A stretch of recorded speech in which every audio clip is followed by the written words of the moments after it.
This being the first year that we've been to the National Religious Broadcasters Conference here in Nashville, I hope this will be the first of many, many visits, but because it's the first time we've ever been, one of the most helpful resources who helps organize this whole thing and keep it running is Noelle, and I'm going to butcher her name even though I've practiced it 1,000 times, Huizenga.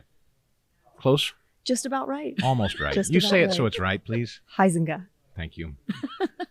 And she is the director of communications for this whole operation. Like, she makes it all run and hum. And so, first of all, thank you for having us. We have just enjoyed ourselves thoroughly. We're so glad you're here. NRB is made up of the longtime members and the first timers, and it's not the same without both ends of that spectrum. We're learning a lot. It's amazing. I don't think, here's what I'll be honest about. I did not know, we advocate for Christian education at the Herzog Foundation, but I didn't really appreciate the size and scope of people in the Christian media space. I didn't really understand how big it is. We It's do. huge. We just keep walking and looking at signs, looking at people and looking at each other, thinking, oh my gosh, because we're in our little corner of Smithville, Missouri, and it's just this giant event and thing and movement across, everywhere. It's incredible. And if you didn't know, this is actually NRB's 80th anniversary that we're celebrating in 2024. So NRB was founded in 1944, originally for radio broadcasters. These were the early days of radio broadcasting, and they were facing regulatory battles that really threatened the future of that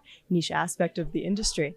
But since that time, NRB has grown to include first television, then digital, then PR of all types, advertising, film. And today, when you look around at the Christian media landscape, faith-driven entertainment is absolutely booming. It's attracting investors like none other.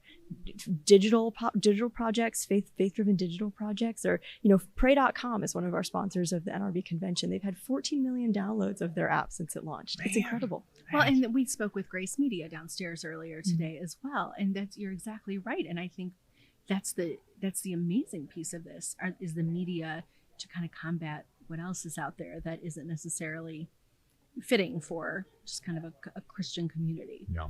Right. Down in the below where we're standing is a convention hall full of exhibits. I don't know how else to describe it. Yeah. So how would you describe it? Because if people have never been to this convention, they should know what it is. I think it's fascinating because it's all facets. People like us who talk about education, but much, much more than that. It's incredible. I was just down there. We were just having a workshop about regulatory issues related to Christian broadcasting. And so as I was crisscrossing the exhibit hall, it's dizzying if it's your first time there, or even really your first is. time this year. It's Yes. incredible. It's everything. It's communications, technology. There's live broadcasts happening. There's ministry solution. There's churches, advocacy. Payment platforms, Everything. for everything. Right.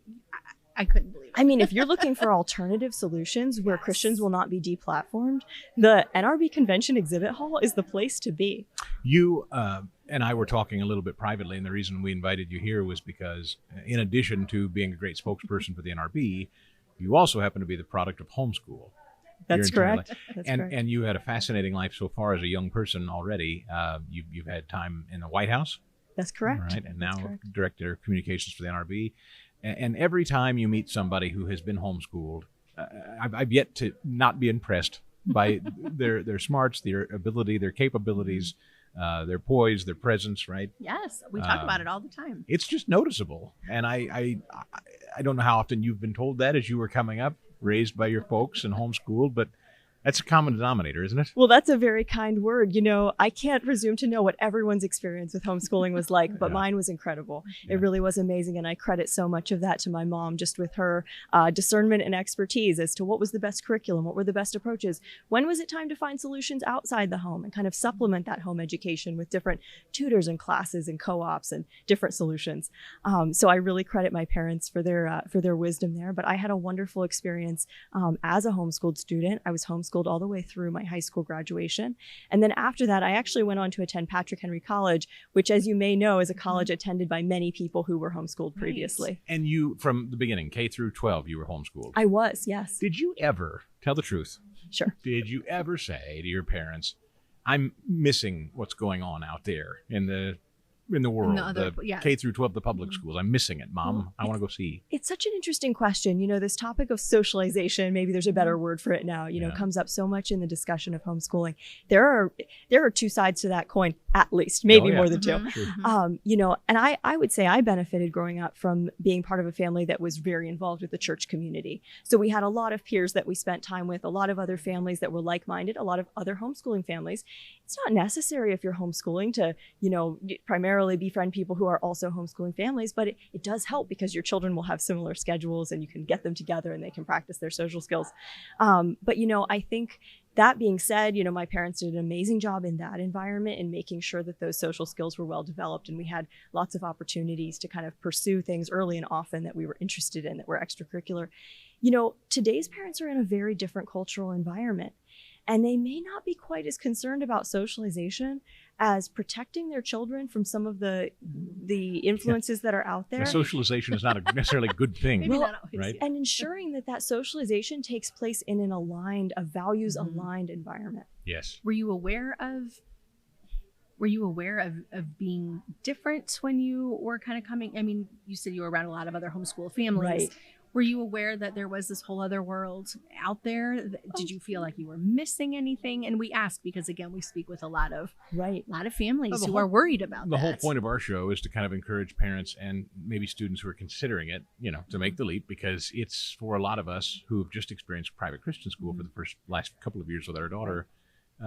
We try to dispel myths, people that kind of have these fears that maybe it's odd or weird or different or Right. difficult. So we always like perspective from Yeah. people that have been in it, Yeah, absolutely. I was aware that there were different people doing different things. We were friends with the kids in the neighborhood, and the kids in the neighborhood went to the public school while we were homeschooled. And, I think that this can be just a little bit of a sidebar, but I think that can be one way to instill in your children, if you're homeschooling or maybe doing some alternative educational program and, their peers are maybe in public school. It's a great way to teach your kids confidence. We don't all have to be the same. We don't all have to be doing the same things. And, what's best for you may not be what's best for somebody else. And so that's the first thing. But, I was always aware that those things were out there. And I think it's important to recognize that homeschooling may not be the best solution for every family, Right. not the best solution for every child.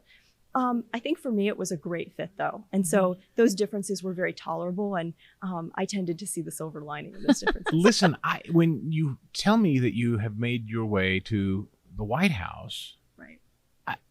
this is something our friend Sam Sorbo says all the time. She Right. hates when she hears parents say, "Oh, I could never teach. I could never teach." I mean, your mother, I assume, did the bulk of the She did. education, She did. educating.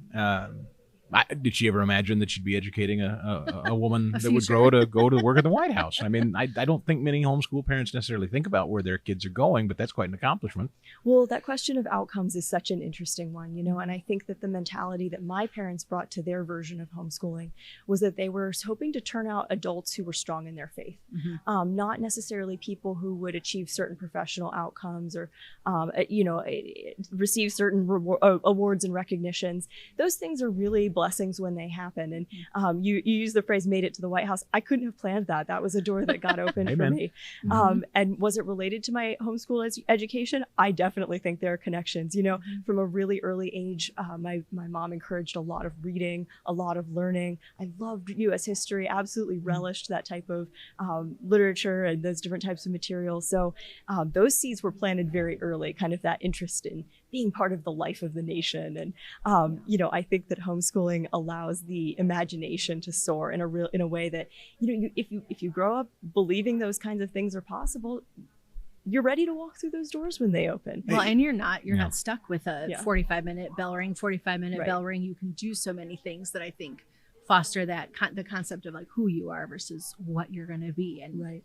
who you are and where you're going to go. There's just preconceived notions about being homeschooled, outcomes, what that means, the socialization thing, parents doubting whether they can or not. The reason I thought you were such a compelling story is you have, through God's help and wisdom and plan, you have ascended to great places, and you've never set foot in a traditional school. And we hear people all the time say, well, our kids have got to go off to the traditional four-year Right. university, But or they'll they miss can't find a out good job, or if they'll they miss out, or we got to don't. have the school sports, or kind of these bromides that really aren't true. And you're a walking example of that.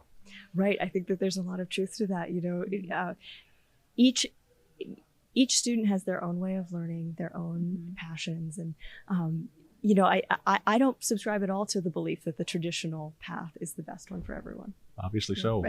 Thank you for inviting us, I guess. We talked to your president, at least I did, on my radio show, and he said, why don't you come down? And I said, we should, and we're going to take making a leap down there too. And so I've been doing the broadcast on the radio side and doing this podcast, and we've learned a ton. So we'll be back every year, and we really appreciate your time, hospitality. yes. Thank you so much, Chris and Christine. It's wonderful speaking with you.